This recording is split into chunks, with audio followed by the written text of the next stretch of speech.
आज हम हिस्टोरिकल जिला उन्नाव के बारे में बात करेंगे। मैं आपसे जितनी भी जानकारी शेयर करूंगा वो सब एक अंग्रेज जिनका नाम था चार्ल्स एल्फ्रेड एलियट, उनकी किताब द क्रॉनिकल्स ऑफ उन्नाव से हासिल की है, जो कि 1862 में पब्लिश हुई थी। एल्फ्रेड साहब ट्रिनिटी कॉलेज कैम्ब्रिज के स्कॉलर थे और उन्नाव के असिस्टेंट कमिश्नर भी रहे थे, लिहाजा सारी जानकारी सरकारी दस्तावेजों से है।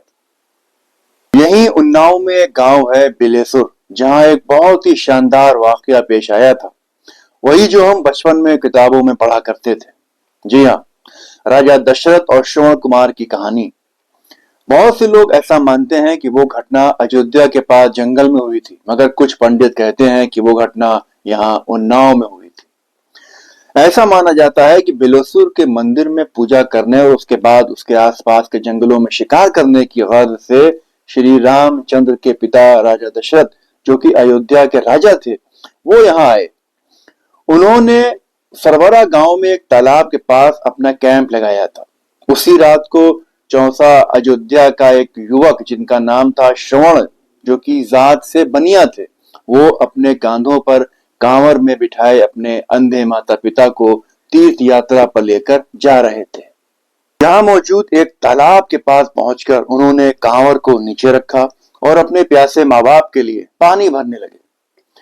राजा दशरथ ने सरसराहट की आवाज सुनी और ये सोचकर कि कोई जंगली जानवर है, अपने कमान से तीर चलाया, जो पानी भरते हुए श्रवण को लगा और वो वहीं मर गए। उनके अंधे माँ बाप ने श्रवण की मौत के बाद रोते हुए उनको श्राप दे दिया था कि जिस तरह हम अपने बेटे के लिए तड़प रहे हैं, उसको मारने वाला भी उसी तरह अपने बेटे के लिए तड़पेगा। उस दिन से ऐसा कहा जाता है कि यहाँ इस पूरे इलाके में कोई क्षत्रिय नहीं रहता। बहुत से राजपूतों ने यहाँ बसने की कोशिश की, मगर उस श्राप के चलते वो यहाँ बस नहीं पाए। ऐसा कहा जाता है इसी श्राप की वजह से राजा दशरथ को पुत्र वियोग झेलना पड़ा जब रामचंद्र 14 साल के वनवास के लिए चले गए थे। यही उन्नाव में परियर गांव है, जहां सीता रहती थी जब वो श्री रामचंद्र से अलग हो गई थी। वाल्मीकि ऋषि भी यहीं रहते थे। लवकुश का जन्म भी यहीं हुआ था। परियर में ही श्री रामचंद्र और लवकुश की फौज के दरमियान जंग हुई थी। लवकुश ने हनुमान को बंदी बना लिया था। कौशंबी में भी जंग हुई थी। पूरे परियार और कौशंबी में श्री रामचंद्र की सेना मौजूद थी। परियर में ही गंगा किनारे तट पर बैठकर महर्षि वाल्मीकि ने महाकाव्य रामायण लिखा था। तो जनाब, अब उन्नाव की बात शुरू करते हैं। राजा उनवंत सिंह नाम के एक राजा हुआ करते थे, जिनके नाम पर उन्नाव का नाम पड़ा है। आज भी यहाँ चंडेला डायनेस्टी के लोग आबाद हैं, जिन्होंने पृथ्वीराज चौहान से सन 1182 में यहाँ से थोड़ी दूर महोबा में जंग करी थी। जंग में अलाउद्दीन की हार तो हो गई थी, मगर उनकी बहादुरी की गाथाएं आज भी आसपास के इलाकों में सुनाई जाती हैं। एक कहावत मशहूर है, खेत पृथोरा तलवार अलाउद्दीन की, यानी जीत तो पृथ्वीराज की हुई मगर इतिहास रचा अलाउद्दीन ने। आज भी सई नदी के किनारों पर जो 100-100 फीट के मिट्टी के ऊंचे ऊंचे टीले यानी माउंट्स मौजूद हैं, ये सब राजपासी डायनेस्टी के महलात के अवशेष हैं, जिन्हें अलाउद्दीन ने मिट्टी में मिला दिया था। हुआ यूं कि रामकोटा के आखिरी राजा राजा सुंथुर ने कन्नौज के राजा को सालाना ट्रिब्यूट देना बंद कर दिया था, जिससे खफा होकर इस पूरे इलाके को राजा जयचंद ने अलाउद्दीन के हवाले कर दिया था। फिर क्या था, अलाउद्दीन ने रामकोट पर हमला कर सब मिट्टी में मिला दिया था, ईंट से ईंट बजा डाली थी। जब आर्यंस ने गैंगेटिक वैली यानी गंगा नदी के आसपास के इलाकों पे हमला करके उनको जीत लिया, तब सूरजवंशी अयोध्या में बस गए थे और इस इलाके के सभी मूल निवासी भागकर पहाड़ों में जाकर बस गए थे। फिर वक्त बदलता है, अयोध्या तहस नहस कर दी जाती है, सूरजवंशियों का नामो निशान मिटा दिया जाता है और उनकी जगह पर पूर्व में चेरो राजवंश, केंद्र में भर और पश्चिम के इलाकों में राजपासी, जो कि सब मूल निवासी कौमें थी, कब्जा कर लेती हैं।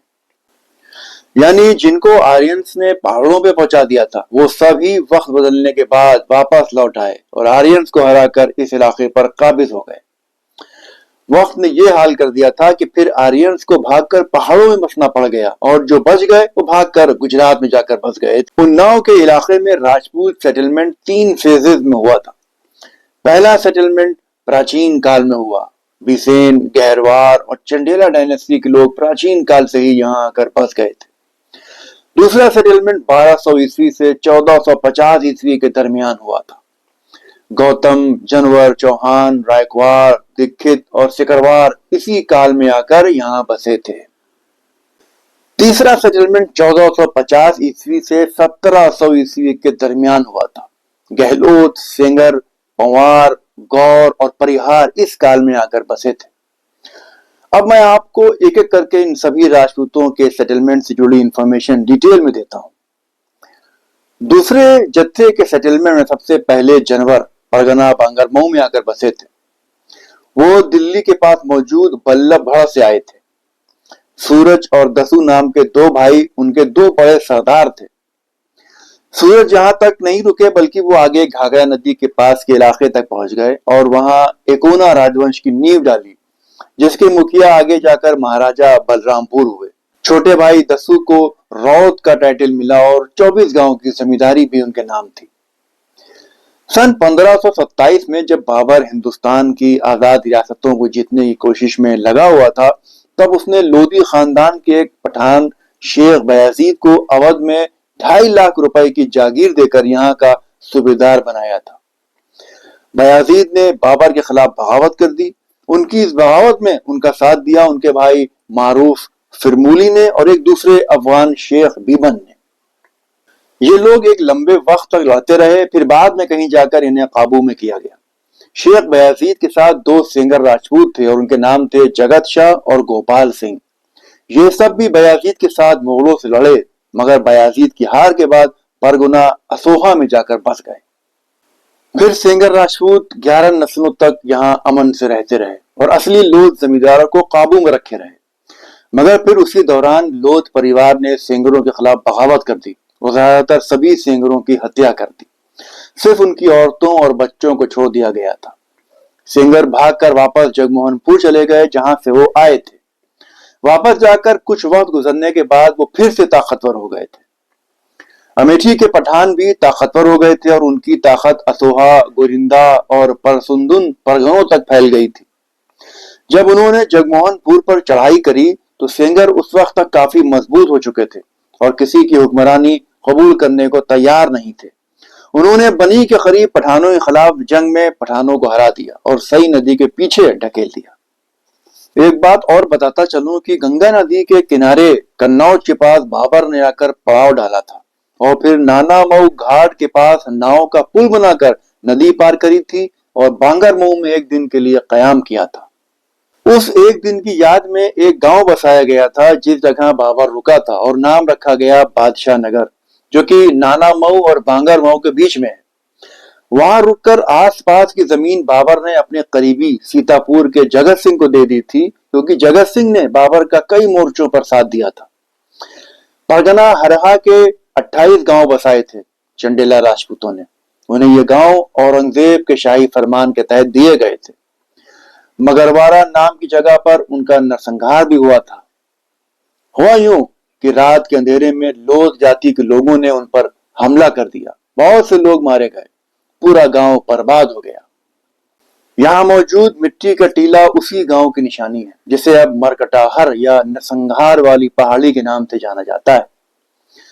जल्द ही चंडेलों ने उन लोगों को मार भगाया और फिर से मगरवाड़ा को उसी पहाड़ी के पास बसा दिया।